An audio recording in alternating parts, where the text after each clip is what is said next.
who made it to the workshop today. What's up, y'all?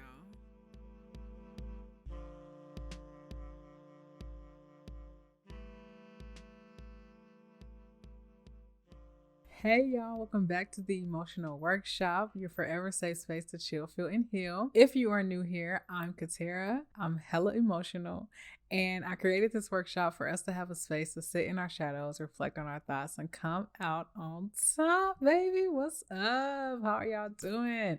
Episode 6, season 2. We here with it. What it do? I need to start rapping or something.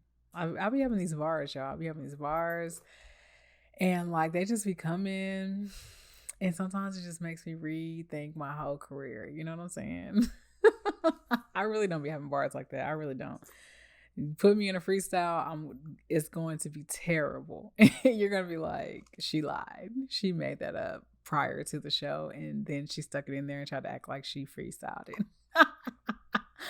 Anywho, how are y'all doing? I hope you guys had a great, fulfilling week. It is Sunday again. You know what I'm saying? If you're listening to this when I upload it, if not, however long it's been, welcome back, baby. And if you're new, hello. Nice to have you here. So happy. I hope you guys are enjoying the episode so far and enjoying this season of self-love, self-healing, self-respect, self-worth, everything about self. We're just really getting to the nitty gritty. We've touched on so many things so far, and we're almost done with the season. We got 4 episodes left. So, yay. And I promise you, it will not be a big gap from this season until season 3. Fingers crossed not, because I'm trying to get like guests and stuff in order. So, fingers crossed it won't be a gap like it was before, but I'm gonna try to keep it smooth sailing around here, all right? But without further ado, we're gonna go ahead and jump into spin the blog so y'all can get all up in my business or whatever. So let's go.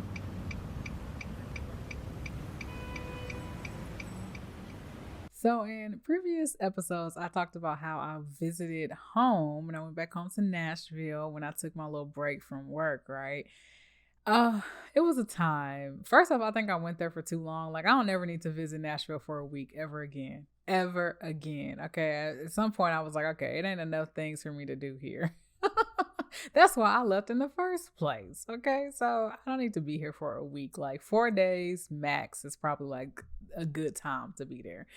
So I had a good time though. I got to link up with some of my classmates and really, I don't even call them my classmates no more. They're just my friends. So I got to link up with some of them.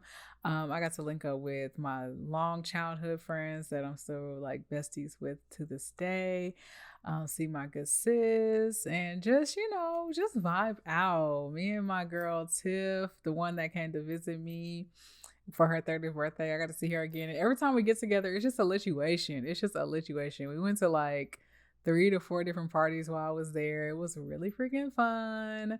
And she just knows my vibe. So whenever she finds something that's my vibe, she just kind of invites me there when I'm in town. And I just loved it so much. It was just so much fun. And we got free drinks again. I was like, it's something about us as a duo going out getting free drinks. I don't know what it is, but we need to go out more often. So that we can get these free drinks. Who's trying to spend money at the club? Okay. I'm not. Okay. So yeah, I had a really good time. It was really, it was a lot actually. I couldn't even sit here and act like it was just so beautiful. Like it was, but a lot of emotions came up for me when I was there.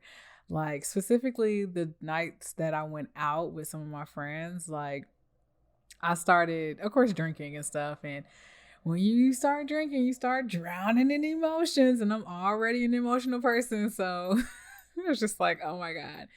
So to be 100% transparent, it was my first time going back home since my situationship. And normally when I step into the city, like they would be like the first person I would hit up. And I knew that in so many words, there's just no need to communicate. Let's just put it that way. And so it was my first time ever stepping into the city and not contacting this person, not having anything to do with them. And it was really sad. It was really sad because that was just a person that I would always be around when I lived there. So like to step into the city after not being there for like a year or so and not contacting them, like, we need more people to talk about that. Like, yes, there's movies and stuff out that let you know like how crazy it is to like go back, but they always end up like running into their ex thing or their ex situationship or their ex whatever and rekindling or just seeing them or whatever the case is. And that just was not going to be the case for me and not my case. And so when I was there, like, it didn't hit me until I started going out and drinking with my friends. And I was just like, remember, I had got to a point where I was really drunk and we were heading to the next place. And I was just like, man, just thinking to myself, like, oh my God, I really want to hit them up. Like, they're only like 15 minutes away after being like, how many, like 9-10 hours away since I moved to another state. And I was like, I had to talk to myself. I'm like, sis, no, why would you do that to yourself? Like, do you really want to open up that can of worms again? Like, you don't even want to text this person. You don't even want to talk to this person on the phone. So why would you want to hit them up and go see them in person? Like, do you really want to be wrapped up in that web again? Like, look how long it took you to get out. Like, look how long. You wanna go through that again? Like, come on, make it make sense for real. So I really just had to sit with myself and I really just had to calm myself off the ledge. I didn't even tell my friend that I was with because I was just like, they're not about to judge me. Or think that I'm about to go and do this thing. You know what I'm saying? Because I didn't. I just went home or went to my Airbnb and I just minded my business or whatever. But it was hard because going around the city, I would see different places we used to be at. And, you know, it was really giving like movie. But like, I didn't get no happy ending. You know? So it was kind of sad. I'm not even gonna hold y'all, but it was fun. Like, I have fun seeing the people that really mean a lot to me that I consider family. And just with that small hiccup of me wanting to do some some crazy stuff, I'm glad I didn't, because I would have came home and been like, damn, I done got right back in that cycle. Like, we've been here before. Exactly a year ago, you let this person back in your life. You gonna do it again? You know what I'm saying? Like, you did this literally a year ago and look where you ended up. So you gonna do it again, sis? So I didn't do it, y'all. I didn't do it. Give me a round of applause. But it was hard, and I'm glad I stuck to my guns. And now I'm just kind of like, I'm pretty sure if I go back to the city, like, you know, you're always gonna have that little inkling in you, like, it'd be crazy if we just bumped into one another. You know what I'm saying? Like, you always have that inkling, even if you don't want to rekindle, and even if you don't want to have that connection anymore, you're still gonna have that thought, like, is it something that I want to look into? Is it something that I want to entertain? Am I drunk enough to just say it was a mistake? You know what I'm saying? Like, little bullshit like that. But if you can, by all means, avoid it, please. So that's what I did, and I'm glad I did that. I also, when I went home, I just realized that I'm just so happy that I moved, because the city just feels sad to me. You know what I'm saying? But to me, the whole East Coast feels sad because it's just always like gloomy there. And granted, Nashville isn't the East Coast, but it's on the east side of the US. So it's just always gloomy. It's just so gloomy. And here in Dallas, like, I have sun coming into my house up until 8:30 during the summertime. So it's just always really nice. And it sucks that we're basically in a drought because it barely rains here and it's so freaking hot. But I really enjoy the sun. I really enjoy having it out, and it just feels more hopeful. I feel hope in the air. And in Nashville, it just feels like, man, y'all need to get up out of here. That's how I feel. Like, I love my people who live in Nashville. Didn't mean to hit the mic. I love my people who live in Nashville, and I love what Nashville brought to me. You know, I feel like it's a great starter city to like just get your feet wet and like really start to explore life as a single adult. I really do feel that. But for my people of color, I don't think it's the best place. And for my people who embrace diversity and embrace different activities and kind of just being like out and about and stuff like that, like, Nashville offers that stuff, but on a smaller scale than bigger cities, of course, because it's a smaller city, but it is popular. So people think it's just like so freaking fun. But it's fun for a certain demographic. You know what I'm saying? So being from Nashville, I still love it. I'm always rep it. You know what I'm saying? But I'm always say that I was raised in Georgia, though, because those are my roots. Like, I'm a Georgia girl at heart. But I did, you know, have most of my stomping grounds in Nashville, Tennessee. So yeah, I'm just happy I went home. It was a good time. I don't know the next time that I'm going home. I really don't. Because I'm like, it was fun, but it's not fun enough to go back like every year for me. Like, it would have to be like every other year or for one of my friends' birthdays or something. Like, I don't want to just be ghosting the town and never come back, because that's my place. That is my home. At the end of the day, that's my home. So I would definitely love to go and see my peeps. But for the most part, my people are coming out here and they love it here. They love it here. Regardless, going home was fun. It was cool. Other than that, that's all I got to say. It was a good time. It felt good for the soul. It felt good to reconnect and be familiar with something. But I can definitely say I was ready to get back home, because a week is just too long. It's just way too long. But without further ado, we're going to go ahead and tiptoe on over to a word from the fam and get it cracking, get it popping.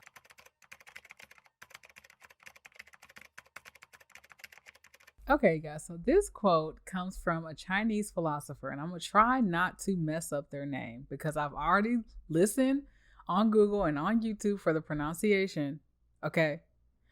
And everybody was saying something different. And I'm like, yo, like, we need to be on one accord here.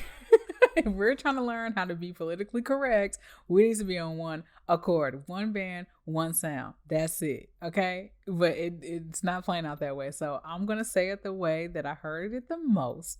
And then I'm going to spell it. Okay? But before that, I'm going to read the quote because it's on here in my notebook. And I'm not going to remember this whole spiel. Okay? So your thoughts become actions. Your actions become habit. Your habit becomes character. Your character becomes destiny.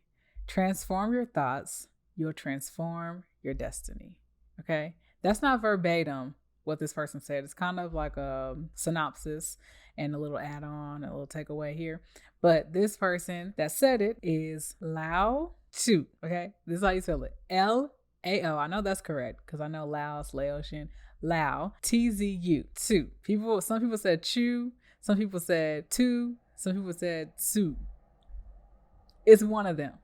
I do apologize if I'm saying it wrong, but I spelled it out and you guys know who I'm talking about. So I thought that was very, very, very powerful. Your thoughts become actions. Your actions become habit. Okay. It all starts with your thoughts.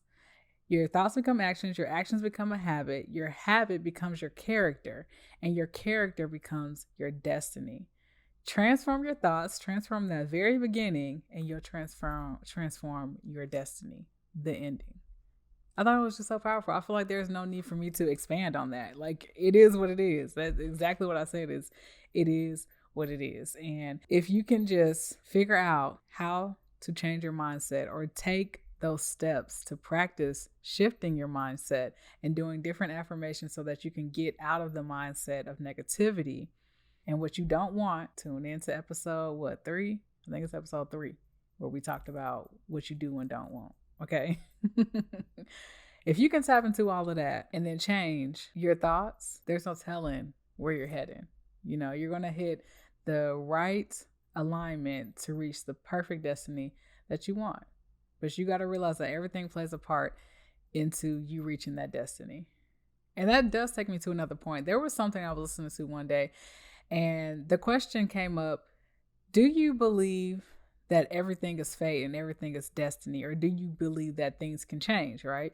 And some people are like, yeah, I definitely feel like this thing is going to happen no matter what. And this fate and this destiny is going to happen this specific way, this particular way, no matter what happens. Like, it's always going to happen that way because it was supposed to happen that way, if that makes sense. So if this tree falls, it was supposed to fall, no matter what else, no matter what other surrounding conditions are. It was supposed to fall. It was supposed to do that. And then you have other people who are like, there's different possibilities. Like, this tree could fall and then make that tree fall and then make that tree fall. Or this tree can stay like it is and none of the trees fall. But then a tree over here in the corner falls, that makes this tree fall, that makes this tree fall. You know what I'm saying? And me personally, I feel like there are different possibilities in order to get to your destiny. I believe that there are multiple destinies and fates, okay? And that can be positive or negative, depending on your actions and your thoughts. So, you know, their thoughts create your actions. Depending on those things, that's how you end up at whichever destiny or fate that you come to. Because at any moment, you can be in a negative thought cycle and then lead yourself onto a negative destiny. But anytime on that negative path, you can switch your thought process and hop on the path of a positive destiny and then lead your way towards that trajectory. It's kind of like someone being an alcoholic and they ruin their life halfway through by being an alcoholic. But then at some point, something went off, a mindset shift came, they hopped onto this positive path, and then they made something great of themselves. You know what I'm saying? That's how I feel like the possibilities are, rather than, no, this person was supposed to become an alcoholic because then that's how they got to their destiny. I feel like there's just multiple ways to get to the destiny. I don't feel like you have to go this specific way in order to get there. But there's people who feel like you are meant to go through that in order to get there. And, it's just difference of opinions, difference of beliefs. And I don't think either one is wrong or right. I think we just believe what we believe. And that's okay. So, yeah, I just wanted to have the little spill. It just came to my head. I forgot all about that. And I was just like, that's a really interesting topic that, we'll never truly know the answer to. We could just only know what we believe and know what we feel. So, yeah, you guys, we're going to go ahead and gather in the fellowship hall for fellowship hour. I always say a moment is my favorite segment, but the way I be getting hyped for fellowship hour, maybe that's my favorite one. I don't know, but let's go ahead and go over there, y'all.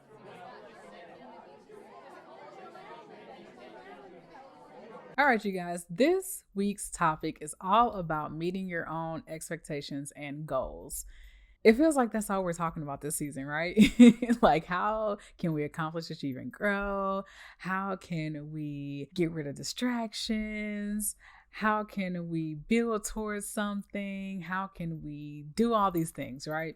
And I mean, really, that's what our life is about, especially when it comes to self. Like, we're striving for something, whether it's happiness, whether it's love, whether it's success, whether it's contentment, fulfillment, whatever it is, we're all striving for something. So we just need those tools on how to get there. How can we really progress forward and really make things happen for ourselves? So we definitely have a sense of contentment and fulfillment and relief when we set out to meet a certain expectation and goal and we reach that goal. Like, we feel really good about that.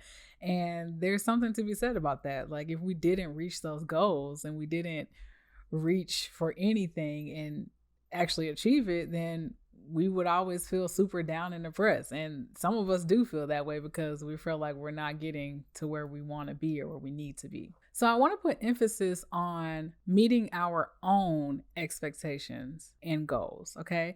Because a lot of times we get so caught up in what other people want from us. Sometimes we measure our values and our self-worth and what we have to offer on what other people expect from us or what other people think we should be achieving. That's where we got the game messed up, because it don't matter what they think or what they want, but we constantly find ourselves in these cycles trying to meet someone else's expectations all the time. And it's just like, well, what about my expectations? What about my goals? When you start to evaluate what your goals and expectations are, sometimes you end up figuring out that you don't match that expectation or goal that someone has placed upon you, right? And then you realize, I might need to change. I might need to go do something else because I'm not really resonating with this. Or I might need to step away from this relationship because I'm not really resonating with that expectation. I might need to step away from this friendship because I'm not resonating with that expectation. So for an example, your job, they have an expectation out of you. You know what I'm saying? In order for them to reach a goal.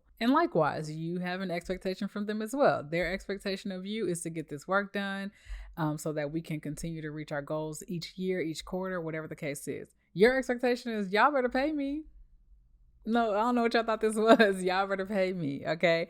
But some other people have the other expectation of, I need you to provide me with growth in this career. I need you to be challenging me. I need you to help me learn something and continue to build and build and build in this career. And if I can't do that, I'm going to see you at the door with my bags packed. You know what I'm saying? So everyone has different expectations out of their job, but one thing we have in common is that y'all better pass us that money, okay? So when your job no longer meets those expectations, whether it be salary, the work, the benefit, or whatever you're getting out of it, you start to set goals so that you can meet a new expectation, right? If they have a new expectation for you, they normally provide you with some type of goal to complete some type of training. And you have the expectation that y'all gonna pay me more, right? Because I'm not doing all this extra, work for free. I'm just not doing it, but some of us do. Some of us get caught in that cycle or whatever. And I always tell you, if you want a pay raise, find a new job because they're going to pay you probably 10K more than a raise. Any raise they're going to give you. That's just point blank, period. You can look it up. People talk about it all the time. Job hopping is the best and quickest way to up your salary because the jobs you have, they're just not going to do it. But that's another note for another day. Either way it goes, when there's an expectation, you set a goal for it. And sometimes when you don't resonate with it anymore, you have to move away so that you can figure out what your expectation is for you to reach your own goal. So when you're able to decipher between what your expectations and goals are away from someone else's expectations and goals, then you're able to have a clear sense of direction as to where you're heading, where you're going, and how you're going to get there. Me personally, I feel like expectations and goals are all about your feelings. How do you feel about it? And I feel like you should lead your life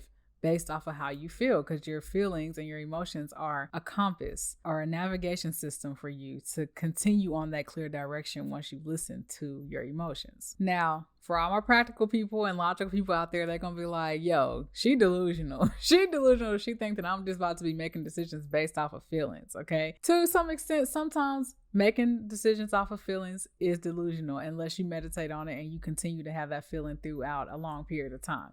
But hastily making decisions like that, totally understand if you feel like it's delusional. But the act of goal setting is the practicality of reaching your goals, right? Like you have to set your goals. You have to sit down and write your plans out and all that kind of stuff. But the goal itself is an emotional feeling, a desire, something that is burning within you. That's the goal. The goal itself that you want to reach comes from a feeling, an emotion, a desire.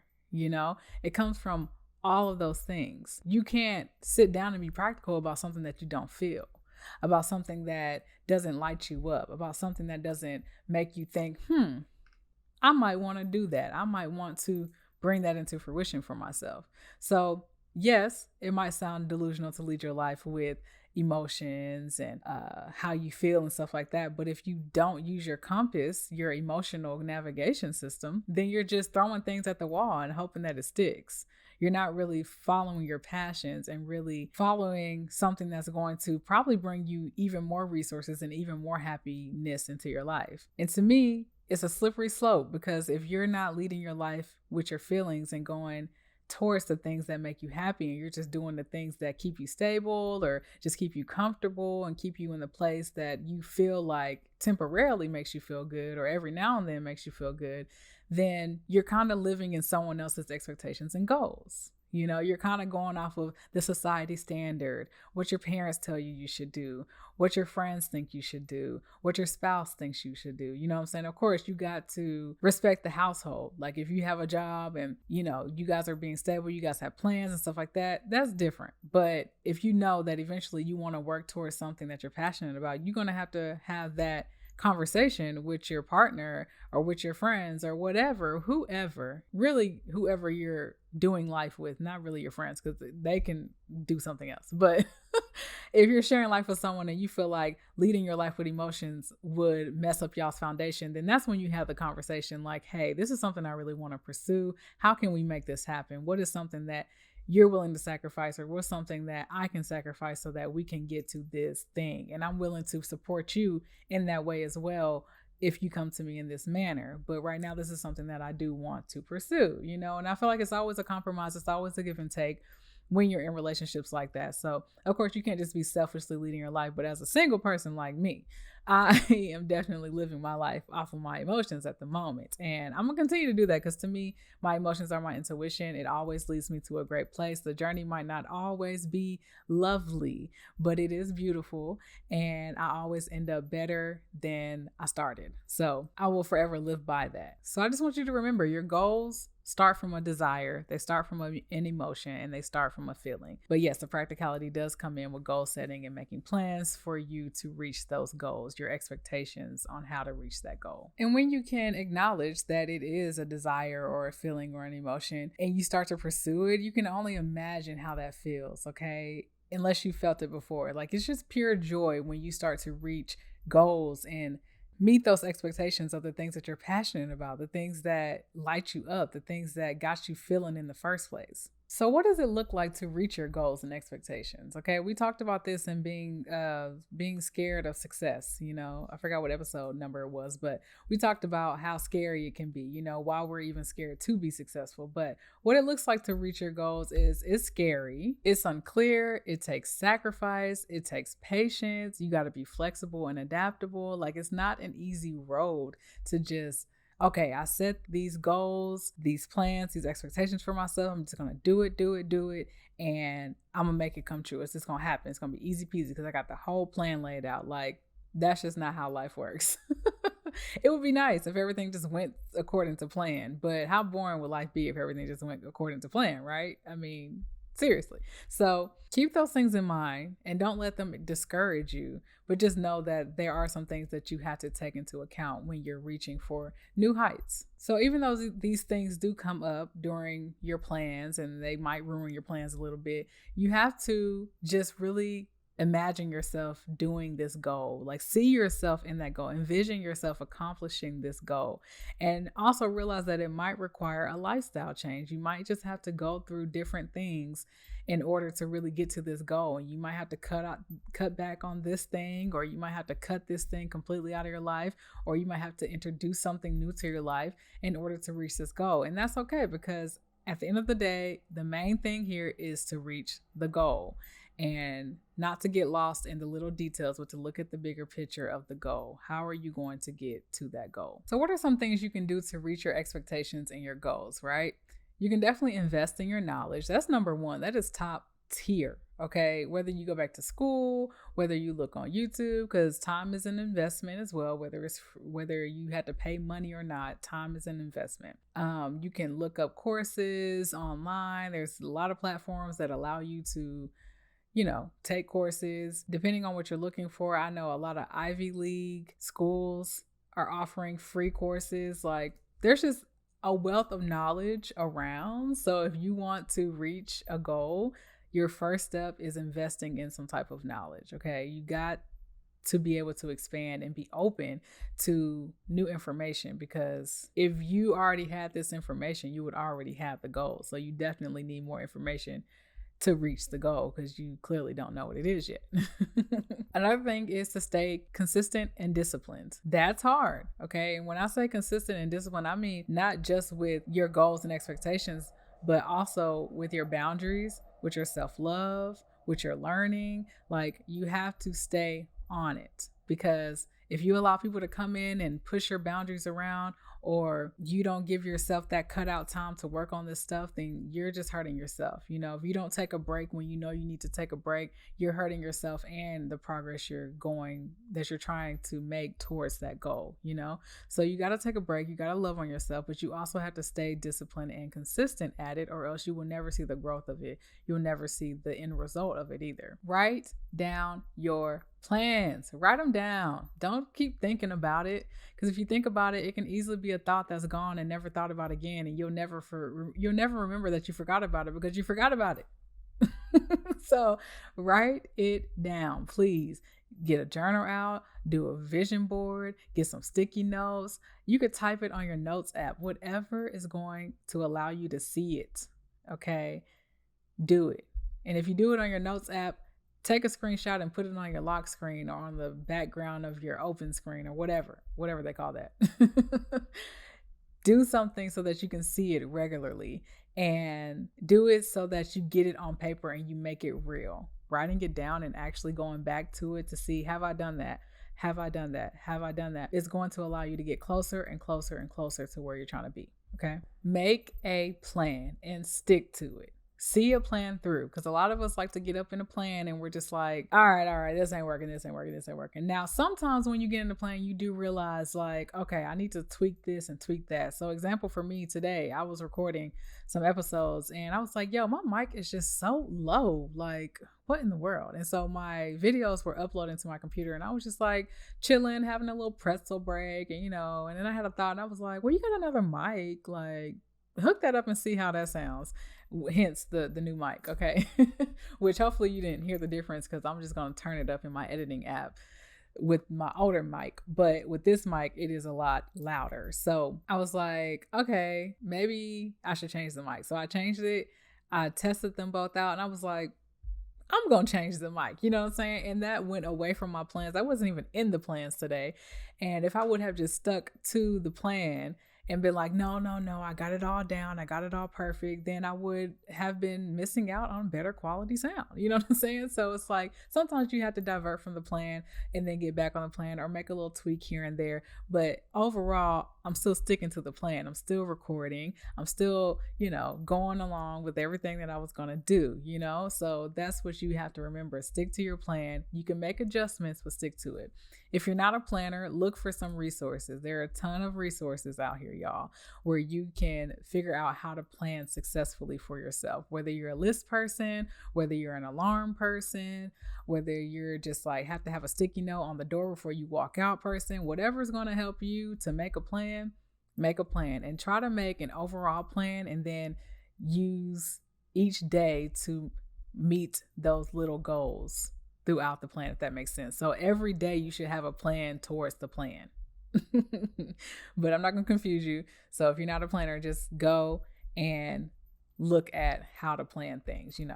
I'm a planner by nature. I mean, my career is all about planning. So I definitely know how to plan. And if you guys want to know more about planning, if you don't know, just ask me and I will definitely help. Okay. Also, when you're planning, make it digestible for you to follow. Okay. Of course, you can go out there and get your knowledge on how to plan and everything. But if it feels like it's too much for you, do it in a way that you can follow it, that you can be successful at it, okay? Because a lot of times we just get caught up in doing it exactly how someone else said to do it. And sometimes that just doesn't work for us. So take the knowledge and then tweak it so that it fits you and also helps you reach your goal. And like I said before, don't be afraid to change things, because things will change. The whole plan might change, but if it needs to change in order for you to get to your goal, do that. Don't change it just because you're bored or you're not seeing progress. Like, at least do it to a point where you can measure the progress and the success compared to another way of doing it before you just switch the whole thing up. Okay, so I have some examples. You already know what time it is. I have an example on, I have like 2 examples, I think. Let's see. Yeah, I have like 2 examples on how I reached some goals and expectations for my life. One of the biggest things I did was get out of debt while I was in school, which kind of worked, but kind of didn't. Like, I got out of debt, but like I was in school accruing more debt because I had student loans, so whatever. But I got out of debt while I was in school, like the debt that really mattered. Because I mean, student loans matter, but they don't affect your score as much as other debt. At least they didn't used to. So prior to school, even while I was in school, I was barely making like a livable wage. Like it was bad. Okay. And of course I was staying with like my partner at the time, and we were kind of sort of splitting bills, and my mom was helping me and stuff like that. So it was real paycheck to paycheck. It was payday loan after payday loan. And if you know anything about a payday loan, baby, it is hard to get out of a payday loan, because number one, you're going there because you don't have enough money anyway. Okay. And then you take money out just for them to charge you a lot of interest, and you have to pay more than you took out.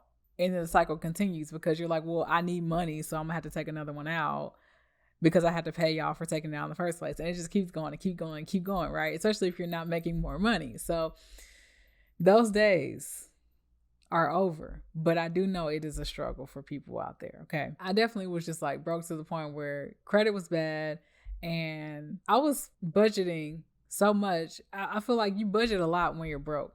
You budget a lot when you're broke because you only got so much. So you're like, I got to make sure this goes here and this goes here. I was literally only spending like $20 a week for groceries. Do you know that is unheard of today? There is no way you can spend $20 on groceries. Not I ain't never seen it. I ain't ever seen it. Okay. $20 on groceries. Like me and my partner at the time would go and we would go to the dollar market. Okay. It was the Dollar Tree. I'm not Dollar Tree. It was definitely Dollar Tree. It was Dollar General, but they had a market. So like they had like fruits and vegetables at the Dollar General. Like it was kind of nice actually. We would go there and then of course we weren't like the healthiest or something. So we would go in the aisles and get like rice-a-ronis and noodles and just little quick meals and stuff like that and rack up and it'd be like $20 worth of food. And it was just like, good. We're good for the week. We got lunch, we got dinner, we got a little snack. We're good. We're good. And yeah, so we just made it work. Fast forward to me moving out on my own, kind of getting on my feet a little bit more. I decided I was going to go to school, but I still had a lot of debt. You know what I'm saying? And mind you, before I went to school, I was doing all that traveling I was talking about last episode in distractions. I didn't care. And when you're young in your 20s, you don't care about all that. You really shouldn't care about that. You should just be out there living your life, having fun. Now, some people are going to tell you in your 20s, get your money together so you can be right in your 30s and your 40s. Like, yeah, that's cool. I'm not against it. Definitely do that if that works for you. I'm just going to say I had a time in my 20s and I would not trade it for the world. I just wouldn't. It was a grand time, okay? I had a grand time. And even to the point where I was so low on money that I would go to get a payday loan just to go travel. Like, I didn't even really have the money. And I was just like, I'm just going to go get this payday loan so I can go travel. Like, that's how much fun I was having. And just so carefree. It was just so amazing. Okay. And I just had a really good time. And to me, those memories are incomparable and priceless to the amount of debt I had to pay back. And to some people, that sounds crazy to them. They're just like, oh no, I could never have fun if I had that much debt. And I'm just like, well, if I died 2-3 years ago, then I'll be super happy because I lived a very fulfilling life. I have a lot of freaking memories and I did a lot of fun shit. Okay. Like I did a lot of fun things. I want to go back. Matter of fact, it was fun. It was really fun. So fast forward to me living by myself and getting into school and everything. I started getting refund checks. If you are a student, financial aid person, you get refund checks, which really should be going towards your loans, but we're broke college students, so we're going to use it. Okay. And then I also was getting income tax refunds. And at the time, I don't know if they still do it or not because I'm not in school. But at the time, I think for 4 years, you can get like the American Care Credit or something like that. I think that's what it's called. I don't know. But you would get like extra money on your income tax. And when I tell you, it was nice. It was really nice. I was like, oh, I'm balling out here. I am balling. Okay. And I got to the point where I was sick of debt collectors calling me. I was like, yo, they need to leave me alone. Like, I ain't do nothing. Clearly, you ain't paid on your money. That's why your stuff is in collections now. And they calling you nonstop. Okay.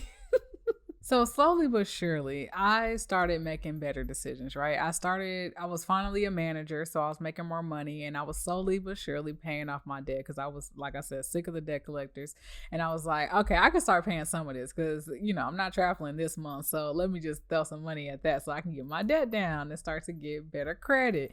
So I started doing that. I started taking my time and I was asking people around in the warehouse who had credit cards and stuff or who just knew about credit. And they were teaching me a lot and it was really, really helpful. Because I was young, didn't know much about that. So I was learning and I was trying to do the right thing and, everything like that. So I really feel like living alone is what made me be like, okay, let's buckle up. Let's, it's time to get serious. All right. You're the one out here that's trying to make things happen. It is time to get serious. So let's get serious. So I remember I will never forget this day, y'all. I can vividly see it in my mind. I think I was planning it for some weeks or some months. I was like, at the beginning of this next semester, I'm going to get a refund check and I'm going to get income tax. So I'm going to go ahead and pay off the rest of this debt because it was a nice little chunk of money that was coming in. I was just like, I'm just going to pay the rest of it off. And of course, I still got student loans in the background, but I'm going to go ahead and pay it off. So I remember it was a nice little breezy day. It was fall time. It was like August, September-ish. Was it? Because I thought I got an income tax too, and that's always at the beginning of the year. So I don't know what it was actually. But anywho, it was one of those times. And I remember being outside and it wasn't too cold or too hot. So I thought it was around fall time. I had all, like throughout the months and weeks, I had written down all the numbers of the people I needed to call to pay off my collections. I had all the little papers they kept sending to me, you know what I'm saying? And I had like my payday loan stuff or whatever. And I just remember that day where I called and I was doing it throughout the weeks. I was calling people throughout the weeks and paying stuff. And I just remember this one specific day I was on campus and I was sitting in one of the little benches, little round benches that we have around. And I just went ahead and picked up my phone and called and made my last payment off for my debt. And I just remember that day so specifically because I was like, wow, like I paid off all my debt and like now my credit's gonna go up. Like how crazy is that? Never knew I could do that. And granted, like I wasn't a full adult out here with like, you know, like 15K in debt or 20K in debt. Like yeah, were small amounts for my age or whatever. So I was just like, okay, like I'm moving on up. I'm doing things, you know? And so after that, I was able to be eligible for credit cards and that boosted up my credit a lot too, because I stayed on top of that. And I was just able to move in a different way, you know, and get these different perks and stuff. And that's what really led me to keep doing good and to keep building and, you know, having a better habit with money. And I also will never forget when I paid off my payday loan for the first time and didn't need it back. And the girl was like, are you going to pull it out again? I was like, no, I'm good. And she looked at me and she was like, girl, I am so proud of you. Like if they have to tell you that I'm proud of you, that's how you know you was there a lot. Like they knew me by face, by name. Like they knew me. Like every time I walked in, they're like, it's payday. I'm like, run it up, baby, because I need some money. Okay. I need some money. So when I said I wasn't coming back and that was it, because I had gotten a good position, she was like, a lot of people can't do that. And I'm just say, girl, if you can stay away, stay away. I said, I will. And they haven't seen me since. They have not seen me since. And I'm just super grateful for that. It was a very big accomplishment for me. And as you can see, I'm still happy about it to this day because that was like something I had really, really wanted to do. So ultimately what made me set this goal was I wanted to get out of the payday loan cycle, and I started learning more about financial health and just things that I wanted to improve on. You know, I still have a long way to go because, you know, I've decided to take big risks here and there, you know, but I also understand the importance of getting back to it. And when I'm able to pour into it, you know what I'm saying? Like now I don't shop as much. Like I used to be a shop-aholic, but because I know I have high credit card debt, I go ahead and take extra money that I have and pay it towards that. And just, I'm doing this thing called the snowball effect. So if you know about like trying to get your debt down and trying to get your credit back up and stuff like that, you would know about this method. But I'm always learning different things about financial health and how to be better, how to make things work, how to cheat the system sometimes. Like I'm always doing something. Okay, I'm not a scammer. Don't put that on me. I ain't even say all that. But I do know the tips and tricks. Like everybody should know a tip and trick here and there. Okay, because they be tipping and tricking us. So we got to get ours too. Okay. But anyway, I take that stuff seriously, and that's why it's always been really hard for me to take big jumps and big risks because of wanting to be financially secure. But like I said in previous episodes, you don't get big rewards by taking small risks. You have to sometimes put it all out there. Sometimes put it all out on the line. You know what I'm saying? And I can definitely say like me moving to Dallas definitely put me in a financial bind. It definitely did not make my situation as pretty as it was when I first got here. Cause I was on like a 5-6 year streak of like minimal debt. You know what I'm saying? But then I wanted to take a big risk and use my resources that I had, and it kind of put me in a spot.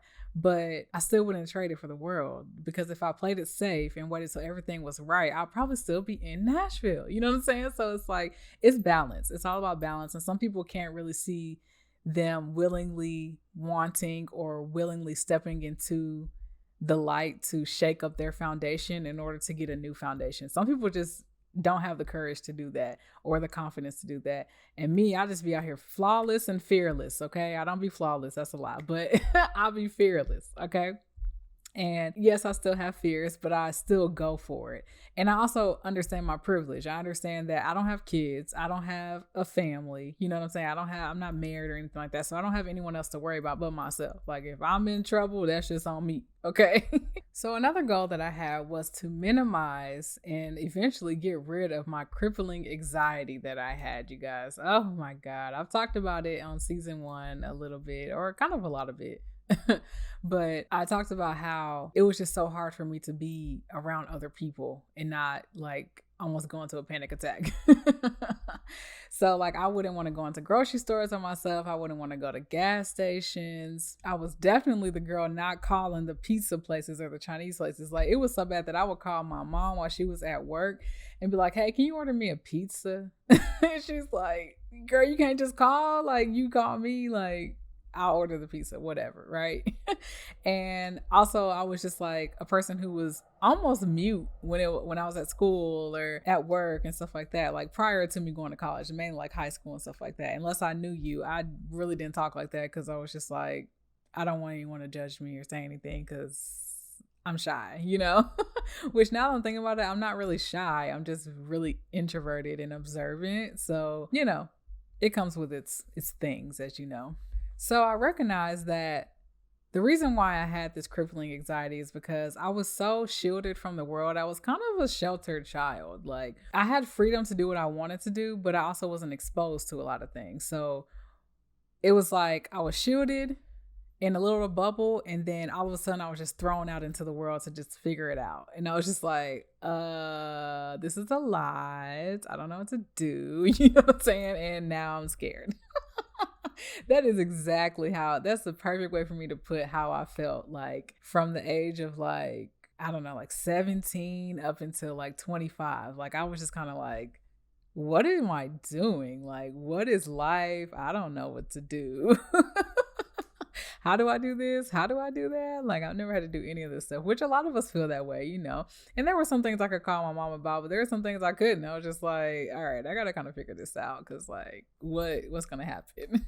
I realized that this crippling anxiety was holding me from my biggest potential, and it was keeping me from experiencing life on a level that I really wanted to experience it in. I really wanted to experience what it felt like to be comfortable and confident being alone. You know, even though I grew up being alone, I still longed to have some kind of company, you know, and I still wanted to be attached to something. So the moment that I could become attached to something, such as like a romantic relationship, I was. And so I always wanted to feel like, okay, well, how would it feel if I could just be with myself and not have to have someone attached to me or something attached to me? And even though I was interested and curious about that, I was kind of forced into that, you know, and that comes from when me and my longest partner broke up and I moved out on my own, right? And so I had to figure out a lot of things because I had never lived by myself. And it taught me a lot. It really did. But I can't say I wasn't ready. I was ready, but I just wasn't expecting it. Let's put it that way. So you can imagine me having this crippling anxiety and also longing to feel what it would feel like to not have it and to be confident enough to just step out alone and do things on my own. So living alone, there were just so many things that I was just nervous to do, you know. Even my first night in my apartment alone, my ex stayed the whole week with me. My first week in my apartment, they stayed with me the whole time because I was just like, I don't know how to do this. Like, I don't know how to be alone. Even though, like I said, I grew up alone, it's just like once you get attached to someone and that's your attachment style of, you know, just being all up on people, then once you have it and it's taken away from you again in a different era of your life, in a different age range, you're just kind of like, yo, what do I do? Like, I don't know what to do. So I can't remember my first grocery trip alone because I always go grocery shopping by myself now. And I used to back in the day when I lived by myself in Nashville. So I just don't remember that first time I went by myself, but I know that I did it. It probably took me a while to get out the car, but I was just kind of like, all right, we got this. There's other people here alone. You can do this. Like, you can go grab a buggy, grab your stuff, and leave. Like, it's really not that bad. So I finally did it, and I really wish I could remember the day that I did it because that's a very monumental day because I just would never go anywhere alone. And I didn't die. Like, I was fine. So all in all, I just pinpointed that my anxiety came from a lack of confidence, a lack of self-worth, me thinking I'm not good enough, me thinking that, people are judging me or people are just way more invested in me than they are, and even if they are looking at me or invested in me, it might not be in the way that I'm perceiving it to be. So once I identified that, my question to myself was like, well, how are we going to get over this? Because we can't keep relying on everyone else and we can't just miss out on life just because we're scared of something that we don't even know is true. So, it just took me tapping into my confidence and my self-worth. And that took a lot of alone time. Me living on my own was a very pivotal point in my life. I mean, I still live alone, but it's just like I've just found a new inner peace, a new confidence, a new self-worth, a new being of myself. Like, I really found myself when I finally moved out and lived by myself. And it's probably just one of the best things that could have ever happened to me because it allowed me to step into my true power. And a side note, I used to be anxious a lot going into places because I feel like everyone's always staring at me. And I just be like, why is everybody looking?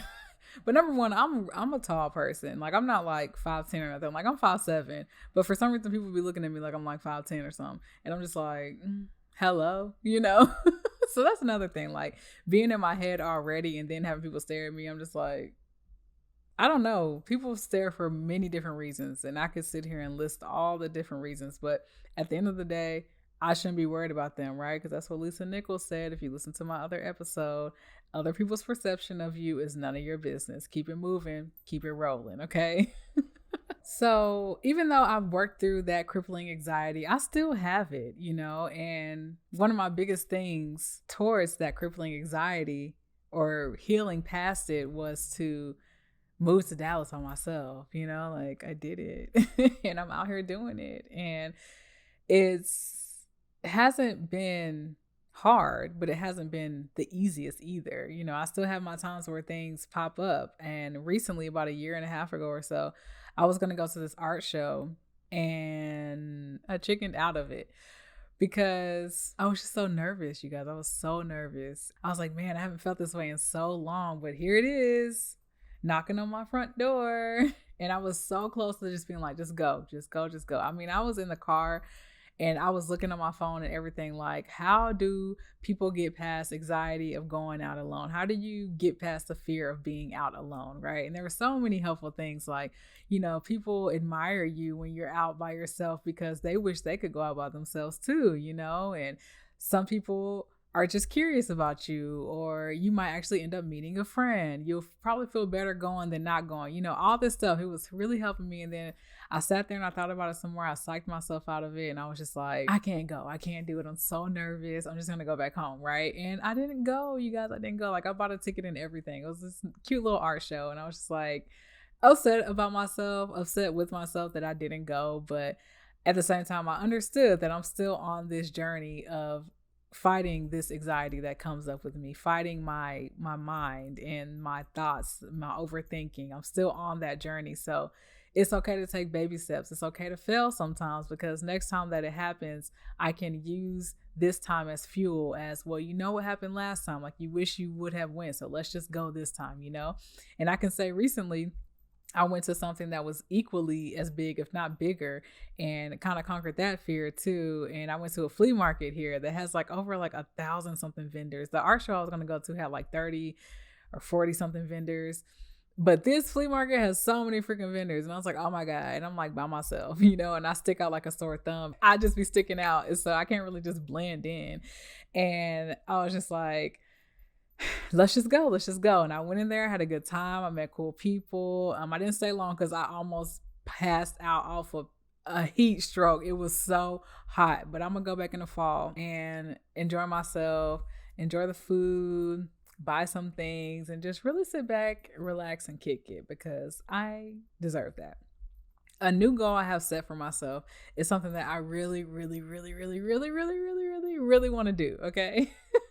I am a dancer at heart, if you don't know. But I used to dance all the way from middle school to the end of high school. Like I am a dancer. I love to dance. I dance at home all the time.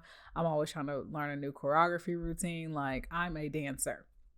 So I really want to go to a dance club and like not just a regular club where people can listen to music and dance. Like no, like the clubs where people go to two-step and to dance. And it's mainly going to be like an old head club probably. I'm nervous to go because the old heads love your girl and I don't like the old heads. I'm sorry, y'all. I'm sorry. I am not an old head girl. Like that is just not my tea. So I want to go with a friend so that I have some kind of like, something. But because I know if I go by myself, they definitely gonna ask for a few dances, and it's not that I wouldn't dance with them. It's just what they try to lead to after. Let me get your number, or like if I go often, they just whatever. But I also have to remember that I have boundaries. I can tell them no, and I can also just be friends and be friendly with people and go out and enjoy myself and socialize and go dancing because I'm just a 30-year-old who want to dance with the 50-year-olds. You know what I'm saying? Like I just want to be out there two-stepping, doing a little juke, learning a little routine to the old school music and the new school music. Like that's the type of stuff I want to do. So y'all, fingers crossed for me. Throw a prayer in the air that I get there, that I have the courage to step out and do it because it's scary. It is scary, but I'm also not the person to let fear stop me. So y'all will be here for me to tell you the story when I finally go, and then we can have a party. Okay. So that is all that I have for this fellowship hour. I hope that this really opened your eyes to how you can meet your own goals and expectations. And I hope my stories help you too, because I'm a work in progress. I'm gonna forever be a work in progress. And so will you. Okay. So even when you're healing, things come back. Even when you're trying to strive for new goals and expectations that you have for yourself, those old fears creep back up, and you got to figure out how you're going to deal with it, how you're going to move forward, and how you can build a better plan for success in the future. Okay. So let's go ahead and take all of this experience with the knowledge I just shared as well, so that we can create some wisdom.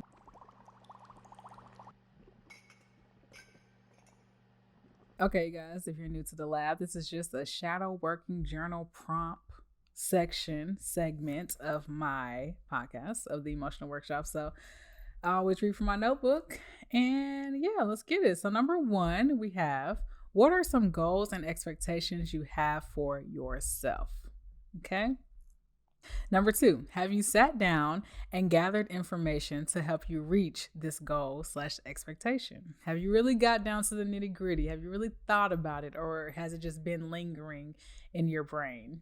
Number 3, write down a few of your expectations and goals. Next, write a plan of action to achieve them. Okay, so number 1, you're going to write down a few of your expectations and goals, the top 3, if you have that many, top 3. Next, write a plan of action to achieve each one of these goals/expectations that you have for yourself, because the expectation can kind of help you reach the goal, and it can be kind of seen as an objective. But I always think of like, you need to have objectives for the objective. Like, how are you going to get to this objective in order to reach this goal? So however deep you want to go into it, you can stay surface if you know what you're talking about, you know what you're going to do, or you can get really detailed if you need to see it all spelled out for yourself.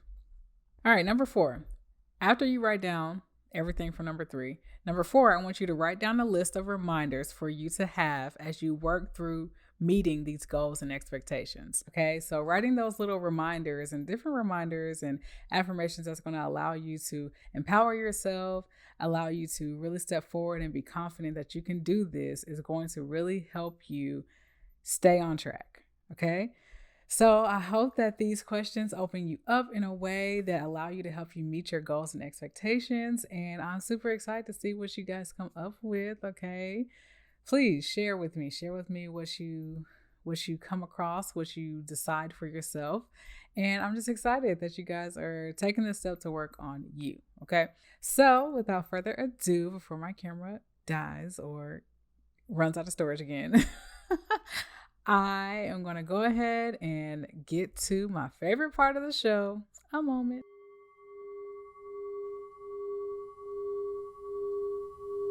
Hey, y'all. Thank you for joining me for a moment meditation. We're going to go ahead and get right on into it. If you have not been a part of a meditation with me before, I go through a method for about a minute. It's like a breathing technique. And then for the rest of the time, I let you just fall into your subconscious. Okay. So the method that I go through is called the EAR method that I created. It stands for E, embrace. So you're going to embrace your thoughts while you're inhaling a breath. A is for accept. So you're going to hold your breath and accept the thoughts that have come in. And then R is for release. You're going to release your thoughts as you exhale the breath that we inhaled and held. Okay. So when you are breathing, I want you to remember to try to breathe from your diaphragm and your stomach area and not necessarily your chest area. Like, of course, we have to use our lungs and things of that nature, but you want to make sure that you're getting your deep breaths from your stomach. So when you inhale, your stomach expands. When you hold, of course, your stomach doesn't do anything. And then when you exhale, your stomach contracts back. Okay? Before we get started, I want to go ahead and clear the energy, clear your space. So I want you to go ahead and take a deep breath in, hold it, and release. Take a deep breath in, hold it, and release. All right, I'm going to go ahead and start the timer. All right. I want you to inhale and embrace, hold and accept, exhale and release. Inhale and embrace, hold and accept, exhale and release. Inhale and embrace, hold and accept, exhale and release. Inhale and embrace, hold and accept, exhale and release. Inhale and embrace, hold and accept, exhale and release. Inhale and embrace, hold and accept, exhale and release. One more time. Inhale and embrace, hold and accept, exhale and release. The rest of the time will be for you to dive into your subconscious, all right?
All right, you guys, I hope you had a great meditation. Before I let you go and you link back up with other Katera, I want to just give you some tips real quick. Sometimes I get fidgety in my meditations and I can feel myself moving my fingers around, or I might want to check the time or something. Allow all of that to happen. Embrace that if that happens to you. Don't feel like you have to be, it's like just stone cold straight, no movement. Things will happen. Sometimes I laugh through my meditation. So if you caught me smirking, it's because just different thoughts come up in my head that make me laugh. So there's just different things that happen in your meditation. I just want you to know that whatever your meditation practice looks like, is perfect for you. It doesn't have to look like everyone else's. So if you felt like you were not that successful in this meditation because you didn't finish, or you were fidgety, or you were thinking about things that made you laugh, just know that you were 100% efficient and you did exactly what needed to be done because you grounded yourself so that you can be present throughout the rest of your day. Okay? So I will see you guys in the next clip. Toots. All right, you guys, welcome back. Thank you so much. Hercules clap. Thank you guys so much for joining me in today's workshop and today's session. It's been a pleasure. It's been amazing. I really love doing this with you guys. If you want to keep up with me outside of the podcast, remember you can find me on IG, Facebook, TikTok, and YouTube at The Emotional Workshop. Okay, you can watch this on Spotify or you can watch it on YouTube. And please interact with me with the different polls that I put at the end of each video or at the episode. Like I said, wherever it's at, either on the episode or the end of the episode, in the description, it's somewhere. You're gonna see it because it's big as day. But if you don't have access to Spotify and you listen on like Apple Podcasts or something like that, just go on YouTube, leave me a little comment, leave me a like, something of that nature, or you can find me on those social media platforms. All right. Again, thank you guys for joining me today. I hope you guys have a fulfilling week and you do something that makes you feel loved this week. All right. I'll see you guys in the next session. Bye, y'all.